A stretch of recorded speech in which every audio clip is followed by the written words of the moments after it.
Bienvenue sur Espace L, le podcast 100% dédié à la femme. Je suis Awa et c'est un plaisir de vous retrouver. Dans un monde où les réseaux sociaux et les plateformes en ligne font partie de notre vie de tous les jours, il devient important de comprendre comment les violences peuvent aussi se manifester dans ces espaces. Nous allons découvrir ensemble ce qu'est la violence numérique, comment elle se manifeste et surtout comment se protéger. Notre invitée de ce podcast s'appelle Aïchatoun Touré. Elle est la cofondatrice de Moussodev, directrice de Co-Design. Elle est également entrepreneur numérique. Bonsoir Aïchatoun. Bonsoir Awa. Bienvenue sur Espace L. Merci. Merci d'avoir répondu à notre invitation. Merci à toi. Aïchatoun, qu'est-ce que la violence numérique? Quand je parle de violence numérique, ça te dit quoi? Alors, quand j'entends violence numérique, je pense tout d'abord à une attaque, un abus perpétré par les numériques, par la technologie. Et cet abus, cette attaque, disons, peut être le harcèlement en ligne.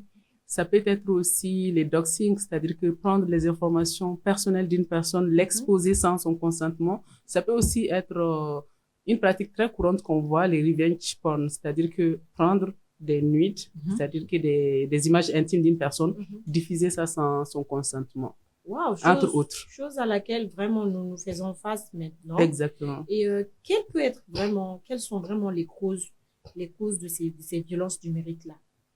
Alors, surtout à l'égard des filles et des femmes. Je pense qu'il y a très peu de sensibilisation. Je pense aussi que les femmes, les filles ne sont pas au courant de certains mécanismes de protection, comment déjà se protéger. Je pense qu'il y a quand même peu de connaissances déjà sur comment utiliser de façon éthique les réseaux sociaux. D'accord. Et il faut vraiment une éducation numérique derrière l'utilisation de ces réseaux sociaux-là. Aujourd'hui, je pense que très tôt, les enfants commencent à utiliser les réseaux sociaux. Donc, tout comme il y a l'éducation à la maison, on éduque, on donne certaines valeurs à l'enfant. Je pense que dès là, on doit commencer à introduire aussi ce qui est faisable, ce qui n'est pas faisable sur les réseaux sociaux. Parce que qu'on le veuille ou non, les enfants vont commencer à utiliser les réseaux. C'est-à-dire qu'il faut déjà commencer à les introduire. Il faut déjà commencer à introduire l'éducation aux réseaux sociaux. Qu'est-ce qui est permis sur les réseaux sociaux? Qu'est-ce qu'on peut faire? Qu'est-ce qu'on ne peut pas faire? Et aussi, comment se protéger déjà? Il y a aussi un contrôle un contrôle parental en fait qui ne doit pas être complètement éliminé. C'est pas parce que la jeune fille elle a 17 ans, 18 ans qu'il ne doit pas forcément y avoir un contrôle parental derrière. D'accord. Le thème international de ces jours d'activisme de cette année, c'est tous ensemble, mobilisons-nous pour mettre fin aux violences numériques contre les femmes et les filles. Alors, quelles sont les formes de violences numériques qui sont les plus répandues au Mali et en Afrique? Les formes de violence les plus répandues déjà ici en Afrique ou au Mali principalement, nous avons le harcèlement qui est la forme la plus rencontrée déjà. On a aussi l'humiliation publique ou l'intimidation. Souvent, il y a certaines personnes, ou du moins en tout cas les malfaiteurs derrière, qui peuvent essayer d'intimider une personne, soit à cause d'un propos que la personne avait dit auparavant pour prendre ça, pour essayer justement d'intimider la personne. Il y a aussi le partage des images intimes qu'on rencontre très très souvent, que j'ai dit aussi précédemment, qui est très courant aussi en Afrique. Et c'est aussi quelque chose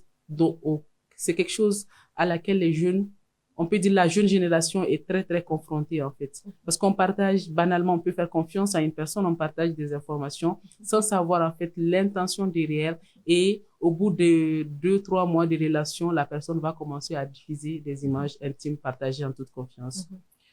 Pourquoi certaines victimes n'osent pas signaler?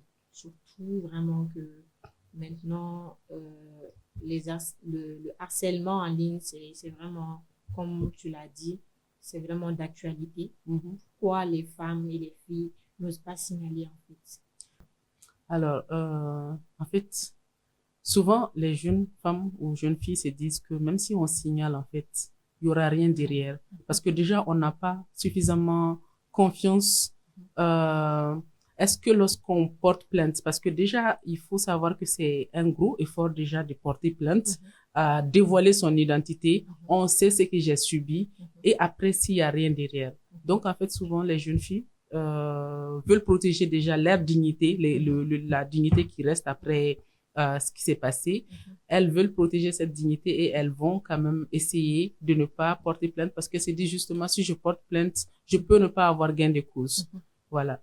Donc, il y a aussi le fait que porter plainte, comme je l'ai dit souvent, on voit beaucoup en fait, souvent, même lorsqu'on essaye justement d'aller vers les gens qui sont censés nous donner justice, suite à ça, on peut aussi subir une autre forme de violence. On a vu plusieurs cas où lorsque des personnes en situation de vulnérabilité essayent de dire qu'elles ont été violées ou violentées, on voit souvent certaines forces de l'ordre filmer la personne justement et lui dire « tu étais habillée comment ?» Et est-ce que c'était chez toi que la personne t'a fait ça? En fait, on rencontre beaucoup de ça et je pense que suite à tout ce qui passe, les gens ont vraiment peur d'aller porter plainte. Il y a cette peur-là derrière de vraiment se faire juger, justement. La société, comment les gens du quartier vont me voir Exactement. Après tout ce boucan et tout. Mais y a-t-il des lois ou des dispositifs vraiment qui protègent les femmes et les filles quant à ces différents harcèlements et ces violences numériques-là en ligne? Oui, il y a des lois. Il y a 2 lois qui sont très connues. Il y a la loi sur la protection des données à caractère personnel, donc ce qui justement interdit de diffuser des informations personnelles d'une personne sans son consentement. Là, on n'a pas le droit de... c'est pas parce qu'on a le numéro d'une personne qu'on peut se permettre justement de partager son numéro à une personne tierce. Il y a aussi la loi sur le cyber... Ah, ça, je savais pas les... Ah, si. Partager le numéro d'une personne. On le fait en longueur de journée. Mais on doit d'abord demander la permission de la personne. Ah, justement. Donc, vous avez entendu.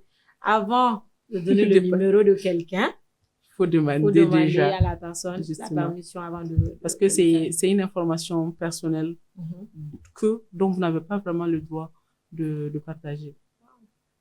Justement. Donc, il y a aussi la loi sur le cyberharcèlement. Donc, ce qui interdit tout ce qui est harcèlement, tout ce qui est diffusion d'informations personnelles qui nous a été partagée. Il y a aussi, j'ai oublié de le dire, je profite pour le dire en même temps, il y a aussi le fait qu'il y a certaines personnes, en fait, qui ont des faux profils. Je pense qu'on a tous été confrontés à ces faux profils.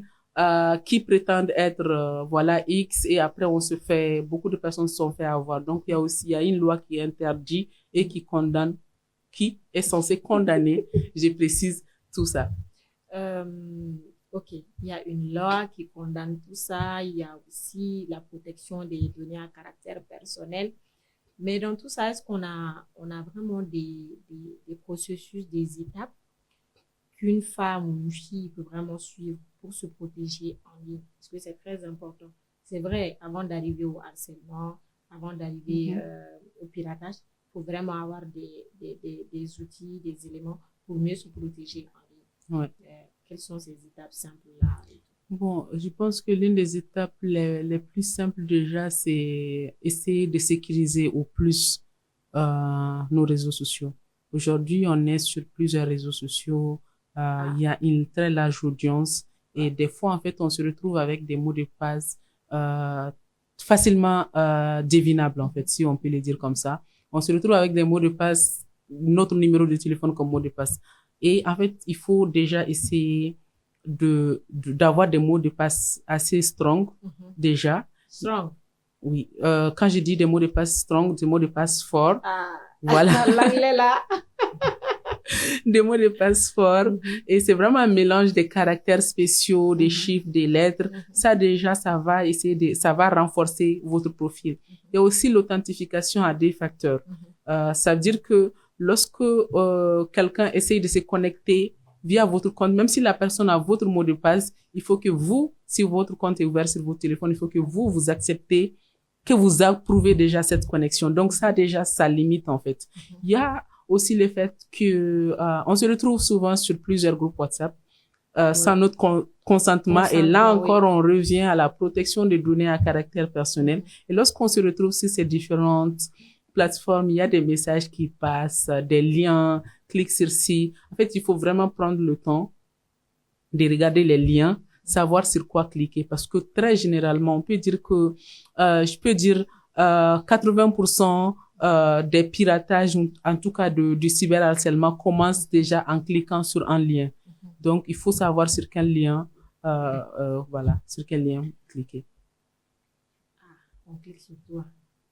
Justement, il faut savoir On clique sur si toi, le lien est on se fait sécurisé. vraiment pirater et tout en longueur de journée. Qu'est-ce que la famille, la communauté peut vraiment faire pour protéger ces femmes et ces filles-là? Parce qu'aujourd'hui, on remarque que elles sont vraiment la couche la plus vulnérable en matière de harcèlement et en matière de violence en ligne. D'où même le choix du thème international de cette année des 16 jours d'activisme. Comment les familles, les écoles, les communautés peuvent vraiment faire pour prévenir les violences conjugales? Alors, je pense que s'il y a une chose dont on est d'accord, c'est que la génération de maintenant, c'est pas une génération à qui on va dire n'utilisez plus les téléphones. Ouais. Ça, c'est difficile. Maintenant, ce qu'il faut faire, c'est déjà changer les mentalités derrière. C'est-à-dire sensibiliser à l'utilisation efficiente des réseaux sociaux. Et ça, je pense que les parents peuvent faire ça, l'école peut faire ça, l'entourage, en fait. C'est-à-dire qu'il faut déjà que les enfants, depuis quand ils commencent à utiliser, parce que l'enfant de même souvent 10 ans, 7 ans, 8 ans commence à aller sur YouTube. Et souvent même les petites vidéos sur YouTube qu'on regarde, après on dit, si vous avez aimé, likez, commentez, partagez. En fait, toutes les vidéos, il y a toujours ce même call to action. Et l'enfant commence déjà parce que pour partager, il faut créer un compte. L'enfant n'a pas de compte au préalable. Mais l'enfant va rechercher parce que c'est une génération qui est très, très, très douée, en fait. Voilà. Facilement, ils vont savoir comment créer un compte. Ils vont créer un compte. Ils vont se donner, un âge qui n'est pas leur âge réel pour pouvoir créer un compte. Donc, il y a certaines choses qu'on ne peut pas éviter. Et je pense que ce qui est plus simple, c'est déjà la sensibilisation. Que l'enfant soit au courant de tous les dangers auxquels il peut être confronté une fois sur les réseaux sociaux. Et là, je pense que il saura se protéger en cas de danger. Y a-t-il une initiative au Mali, en Afrique, qui vraiment permet à pouvoir signaler les violences basées sur le genre numérique, en tout cas les violences basées sur le genre en globalité, en fait? Oui. Y a-t-il des initiatives en cours, des applications, voilà, oui, il y a plein auxquelles on peut vraiment se fier et pouvoir avoir des informations, envoyer des informations? Oui. Voilà. Je pense qu'il y a beaucoup d'initiatives déjà qui sont en cours. Il y a déjà certains centres d'écoute qui sont là, mais il y a aussi les numéros verts des one-stop centers qu'on peut utiliser. Il y a des applications et entre autres, il y a aussi l'application Zero VBG développée par Moussoudeb justement, qui permet d'informer, de sensibiliser, de dénoncer tout type de violence basée sur le genre. Oui. Ah, super, on voit vraiment de l'amélioration. Oui. Et là, on compte faire le lancement officiel de l'application le 4 décembre, le jeudi prochain, déjà, parce il y a une nouvelle mise à jour qui a été ajoutée pour tout ce qui concerne la prise en charge, une prise en charge holistique, en fait, derrière les signalements. Ah, super. Aïchatou? Ah, Baro Djarare. On est vraiment à la fin de l'épisode. Merci beaucoup d'avoir répondu à notre invitation. Merci à toi. Vous qui êtes derrière cet écran, vous savez maintenant quelles sont les formes, quelles sont les causes et comment vraiment se protéger en ligne. C'est vrai que ce ne sera pas à 100%, mais on va essayer. C'est vraiment la sensibilisation et de notre côté, essayer de renforcer nos mots de passe, d'essayer de protéger nos données personnelles pour ne pas tomber dans ces violences numériques-là. C'est tout pour cet épisode. Merci de nous avoir suivis. N'oubliez pas de partager, de liker et surtout de vous abonner. Merci beaucoup. Espace Elle, un espace pour elle, par elle, avec elle.